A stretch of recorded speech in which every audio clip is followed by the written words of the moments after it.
அஸ்ஸலாமு அலைக்கும் ஃப்ரெண்ட்ஸ். இன்றைக்கி ஷார்ட்ஸில் நான் என்ன செய்ய போகிறேன் அப்படின்னாக்கா ஒரு புளிப்பு துவையல் தாங்க செய்ய போகிறேன். நான் வந்து அதுக்கு ஒரு மிக்ஸி ஜாரில் ஒரு கைப்பிடி அளவுக்கு சின்ன வெங்காயம் சேர்த்துருக்கேன். ஒரு 3 பச்சை மிளகாய் நம்ம கையாலேயே நறுக்கி போட்டுடலாம். பச்சை மிளகாய் கூடுதலாக போடும்போது செம சூப்பரான டேஸ்ட்டில் இருக்குங்க. ஒரு நெல்லிக்காய் சைஸ் புளி எடுத்து சேர்த்துட்டேங்க. ஒரு கைப்பிடி அளவுக்கு புதினா, ஒரு கைப்பிடி அளவுக்கு மல்லி எல்லாம் நான் சேர்த்துடலாம். கொஞ்சமாக தூள் உப்பு போட்டு நம்ம தண்ணி எதுவுமே ஆட் பண்ணக்கூடாதுங்க. க்ரஷ்ஷாக அரைச்சி நான் வந்து இப்போ வந்து எடுத்துகிட்டு வந்துட போகிறேன்.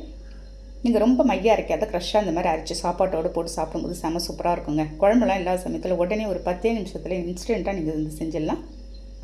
பாருங்கள், இந்த மாதிரி நல்லா க்ரஷ்ஷாக அரைச்சி எடுத்துகிட்டு வந்துடுங்க. நான் இன்றைக்கி சூடான சாதம் தாங்க ரெடி பண்ணியிருக்கேன். சாதத்தோடு இன்றைக்கி சாப்பிட்டு பார்க்கலாம் எப்படி டேஸ்ட் இருக்குன்னு. புளிப்பு சுவையோடு உங்களுக்கு வந்து சாப்பிட்ணுன்னு விருப்பம் இல்லைங்க. இந்த மாதிரி ஒரு துவையல் செஞ்சு நீங்கள் சாப்பிட்டு பாருங்களேன், செம சூப்பரான டேஸ்ட்டில் இருக்குங்க. இப்போ வந்து டேஸ்ட் எப்படி இருக்குன்னு பார்க்கலாம். அந்த பச்சை மிளகாய், சின்ன வெங்காயம் எல்லாமே க்ரஷ்ஷாக அரைச்சிருக்குமா நம்ம அப்படியே சேர்த்து அந்த புளிப்போடு சாப்பிடும்போது இன்னும் கொஞ்சம் கூட சாப்பிட்லாங்க. இவ்வளோ ஒரு சூப்பரான டேஸ்ட்டில் இருக்கும். ஓகே, நீங்களும் ட்ரை பண்ணி பார்த்துட்டு எனக்கு கண்டிப்பாக கமெண்ட் பண்ணுங்கள். நெக்ஸ்ட் வீடியோவில் பார்க்கலாம். Okay, thank you, by.